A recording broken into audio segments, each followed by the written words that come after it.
ontological analysis. The best tools that we could find in Western thinking, Western thought. So this kind of analysis, this kind of studious approach to Prabhupada's books is what we want. Not that you simply read them and then parrot, repeat like a parrot. That's okay, but it's not really very good. Because we see so many devotees.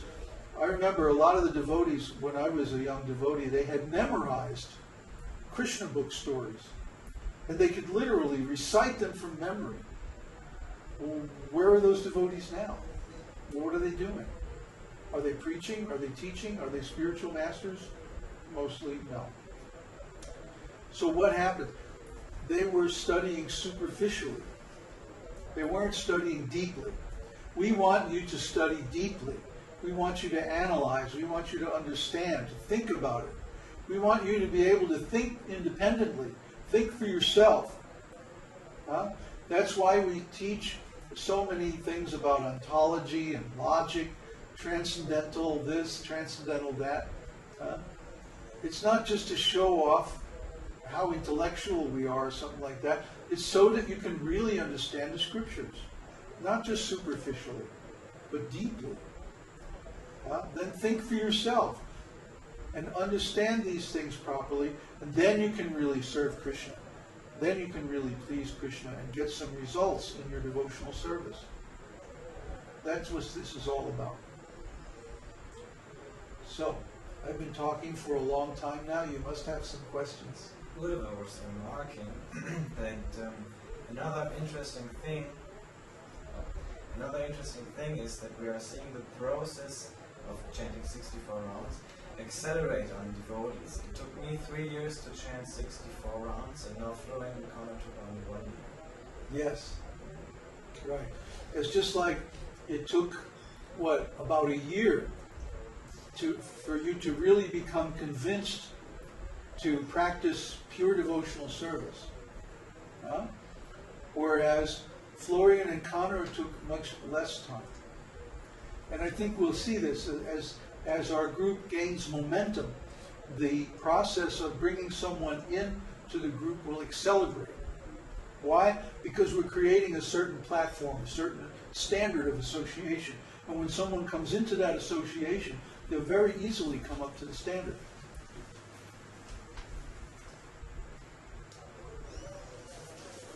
The cat is playing with the cables of the camera. I think she's cute, but I wouldn't think she's so cute if she knocked the camera over. Anyway, are there any more questions? Yes, right there. Can someone from the esoteric circle give up everything, go into the woods, and eventually get into the esoteric circle? No, because if you give up the association of devotees, you'll fall down. Who's asking? Jim. Who? Jim Benson. Jim Benson. You can't give up everything. What does it mean to give up something? In our language, it means to engage it in the service of the Lord. So we don't exactly just give up. That's artificial. That leaves us without engagement.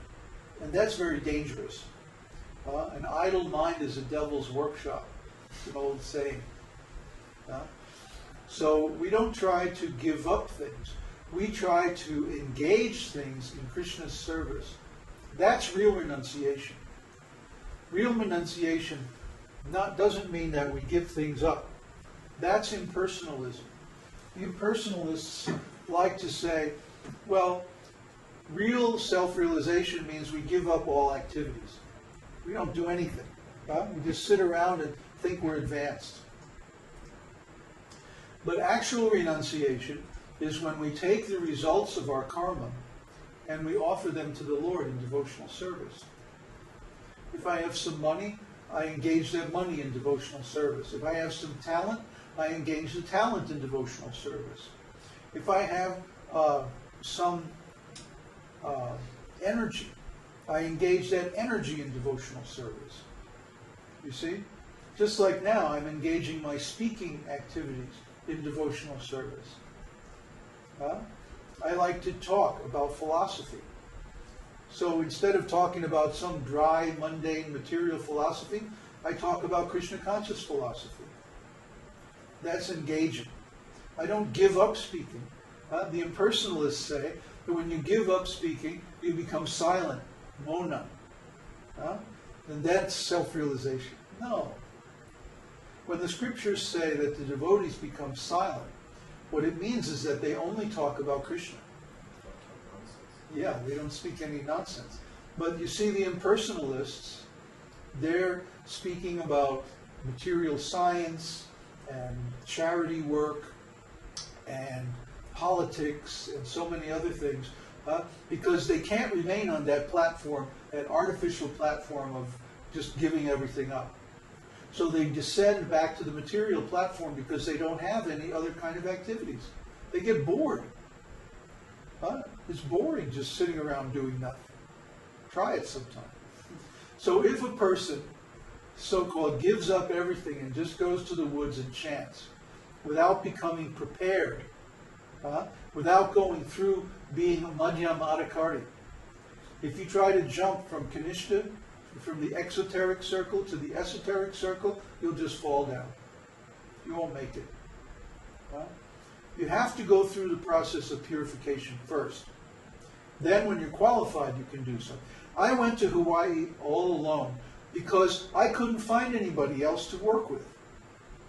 If I could have found a situation in some temple somewhere or some spiritual community somewhere, I certainly would have done that. I was forced to go alone. I tried everything else and it didn't work. So that was all I could do. It was the only alternative left. But I don't recommend it because most people aren't strong enough. Yeah, but isn't it recommended to do it that way? Do it what way? To go on your own. Actually, I mean, in the scripture it says you should go into the forest. I mean, this we Yeah, but literally. It doesn't say that you just one day you're, like a middle management worker in an international corporation, and the next day you go to the forest. No. That's artificial. No, you have to go through the middle stage first. See, what he's saying is, I just give up everything, whatever I'm doing, and go to the forest. That's wrong. That's wrong. Is first of all, I take everything, whatever I've got, and I join a spiritual community and engage in service and become purified. Then I go to the forest. Yeah, but then I mean that actually you should go on your own. You should be on yourself. If you can't go anywhere else. You see, if you can go, and if you have a place where you could go in the woods where there are sages, and you take shelter of those sages, and under their shelter and their direction, then you perfect your devotional service, then that's preferable. Yeah. But if there's no alternative, then you have to go alone. Okay? So the different instructions in the scriptures are given for people in different situations. They're not all meant to apply to everyone or every different time or every different... See, like for example, in Bhagavad Gita, Kṛṣṇa talks about silent meditation. Going to the woods, sitting on a deer skin,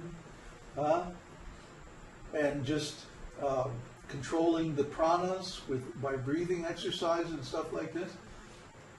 Nobody can do this in Kali Yuga. This is very impractical. And because of that, Arjuna rejects it. He says, Kṛṣṇa, the system of self-realization that you're giving me is very impractical. Because it requires controlling the mind. And my experience is that my mind is all over the universe. So it seems easier to control the wind than to control the mind like that. I can't do that, Kṛṣṇa. Nobody can do that. Give me some other way. And so Kṛṣṇa goes on to describe devotional service. You see? This idea of giving up everything, going to the woods, this is like a jnani, the path of jnana. Jnana means silent meditation leading to transcendental knowledge. So on that path, you just give up everything. You stop all activities. You become dull and silent and inert. But nobody can do that. Huh? Come on, be honest. You can't do that. If you could do it, then you would do it now. You wouldn't have to ask me. No, I'm not going to tell you to do that, because that would lead to failure. And then you would blame me because I said you should do that. Huh? No, I'm not going to fall for that. No. What works is you get into association of pure souls, and you follow the ways of devotional service, and you engage all of your energy, all of your activities, all of your resources, all of your possessions in devotional service for a long time. Years.